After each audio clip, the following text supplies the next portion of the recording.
Hello, I'm Benjamin Fry, and today we're going to talk about what is PTSD, post-traumatic stress disorder, and could you have it?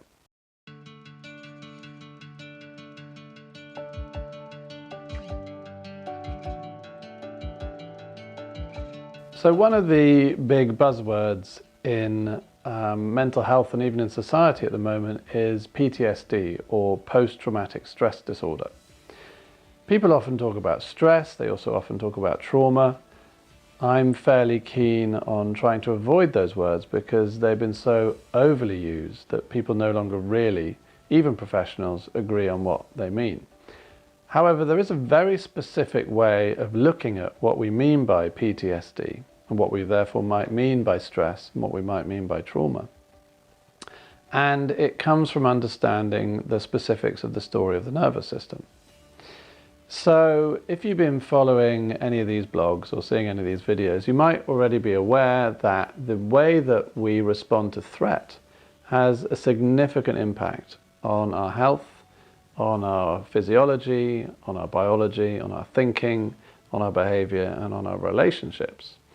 And the way that we respond to stress and to threat is driven by an evolutionary hierarchy that was built up through hundreds of millions of years of the evolution of our species. So specifically, we have in the architecture of our brains and bodies a circuit which will help us to freeze, another circuit which will deal with what we call fight or flight, which is a very active response to threat.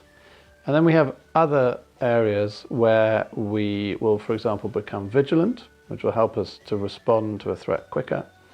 And indeed, there's a higher functioning primate human circuit which deals with social engagement. So unusually, we socialize in order to deal with threat, just as much as we might run or fight or freeze. So these hierarchies of response to threat are something that we can go through, like the different gears in a car. They're very different to each other, and they invoke separate circuits in the brain and the body, but they're gone through in a very specific order. So the way that we respond to them is we respond to them in reverse evolutionary order. The first thing I'll do if I walk into a room and I feel ever so slightly uncomfortable is I'll talk to people. I'll talk to you. I'll try and find out what's going on, who's a friend, who's an ally, who's a foe, and I'll socially engage. Then if things get difficult, I might become a bit more vigilant. It's like the hairs on your neck going up, or the proverbial meerkat poking his ears up and looking around. That's the kind of vigilance that we understand in ourselves and in mammals. And so if the vigilance leads to really seeing a problem, then we will run or fight to escape the threat, which may be an existential threat, a life and death threat. And if that fails and we become cornered, we may then freeze. Now this last piece is very important. It's very important for humans. So generally speaking, if we're involved in some kind of threat which is not overwhelming, we'll just respond to the threat. We'll run or we'll fight or we'll become vigilant, and then we'll recover. And that's that. Our whole system goes back to where it started, because it's like an arc. Like we get what goes up, then comes down. And if there's no interruption in that, then it's almost inevitable that as we go up, we'll come down. It's like your heart rate if you go onto a treadmill. It goes up, you stop being on the treadmill, it comes down, and that's fine. The problem occurs when we have an overwhelm in the middle of that process. So if we're reacting to a threat and we're accelerating and accelerating and accelerating our response to the threat, say by running and running and running harder and faster, there comes a point where the threat overwhelms us and we become caught. You can see this with gazelles running away from lions, and there's a point at which they know they're not going to be able to escape. They know they're not going to be able to fight, and they freeze. And this freeze looks like the body is completely still. So it's either a freeze like a deer in the headlights, where everything is rigid and nothing is moving, or it can even be a freeze like we call playing possum, where the organism looks like it's completely floppy and completely dead. But either way, it's no longer running, and it's no longer fleeing, and it's no longer fighting. So the reason why this is a problem is because all the energy which was going towards mobilizing the physiology to run away or fight, gets frozen in to this frozen state. And if by some miracle the mammal survives this situation, then all this energy unfreezes and comes out. And this well, if you can think of it on a graph, like the energy goes up and then freezes down to nothing, but it doesn't freeze to where it was before. It's not like there's nothing there. It's like there's a keg of gunpowder waiting to explode. At some later time, after survival, that gunpowder then explodes and the energy comes up again and discharges out the other side of the experience. If you can imagine that well in the middle, that's where we find ourselves frozen, and that's what we would call post-traumatic. So there is no trauma in an event which doesn't overwhelm us. If we're not overwhelmed, then we just react and we recover. However, if we are overwhelmed, we go into this totally different, much earlier circuit in the evolutionary physiological architecture, and we become frozen, and all the energy becomes frozen with us. And that's the key point. So if you're post-traumatic, it means that you've experienced something which your body has been overwhelmed by, and you become frozen. And what's interesting about that is that it says nothing about the event itself, but it says something very specific about your body.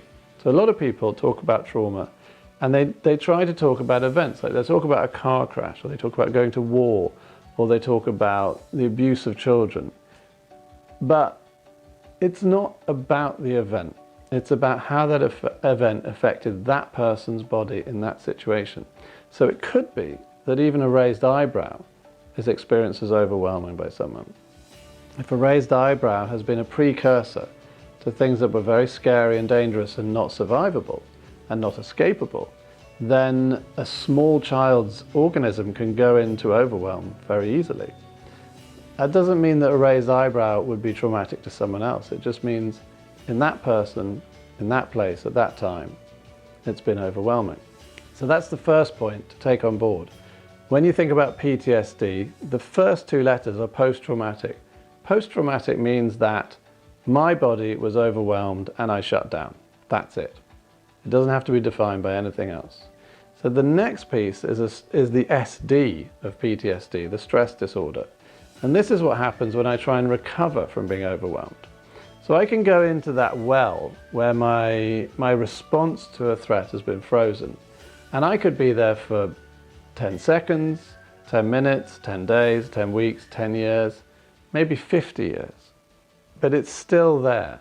And if anything happens to dislodge it, which is often a triggering event of something slightly similar, what happens is the energy tries to come out. It tries to almost explode out of my physiology. And this might be experienced as feeling very activated, feeling very anxious, for example, feeling like you want to run out of the room, feeling like you're very angry with someone. And the feedback we often get when we feel like that is we should calm down. This is inappropriate. What are you worrying about? Why are you making such a problem? But the answer, of course, is because this is unfinished business from an earlier threat. So unfortunately, we end up in a tussle between our limbic system, our mammal brain, that wants to release this frozen energy, and our human thinking brain that is saying, this doesn't work, this is inappropriate, this seems crazy, so let's shut it down. And that wrestling match, that fight, which you could think about as a kind of firework trying to explode off, but then being told to go back, explode off, go back. It's like a wobbling in the physiology in between these two very powerful brains. And that's a stress disorder. So neither am I reacting as if I could do something constructive like run away or fight off a predator, nor am I frozen. I'm kind of wobbling in between in a way that's extremely uncomfortable. And lots of people will describe that as anxiety. But it's not the kind of anxiety that tells you, oh, I'm just worrying a bit. It's the kind of anxiety you really feel deep in your body. And that's what a stress disorder is. So if you talk to people who've recovered from things like the PTSD that we see experienced by veterans who've been in combat, they'll say they often, they'll hear a noise and it's like they're right back there in the combat, or they feel like they're dissociated and it's as if they're there when the original event was happening. And they're living as if they're constantly trying to finish, repeat and finish that event, but they're also constantly trying to fight it back down because it's so uncomfortable and so unpleasant. It's by definition, we're overwhelmed by the things that are the least pleasant and most difficult to deal with. So PTSD really just means two very specific things. One is that I become overwhelmed in my body by something, some threat, some event. And the stress disorder means that as a result, I don't respond normally to threats in the present day. So ask yourself, could you have PTSD? Do you think that from even before you were born, you might have been overwhelmed by anything ever? And do you think that you ever find yourself reacting to things either too much or too little in a way that looking back on it seems a little surprising? If so, then yes, you probably do have PTSD. And it's a big shock to people to realize that this thing that they read about in the newspapers is actually happening to most people most of the time. Of course, at its greatest severity, it's an extremely debilitating condition. But if we can understand that everybody's on a spectrum of having unfinished business in response to overwhelming threat in the past, then it can help all of us to begin to recalibrate how we relate to each other and how we relate to our bodies.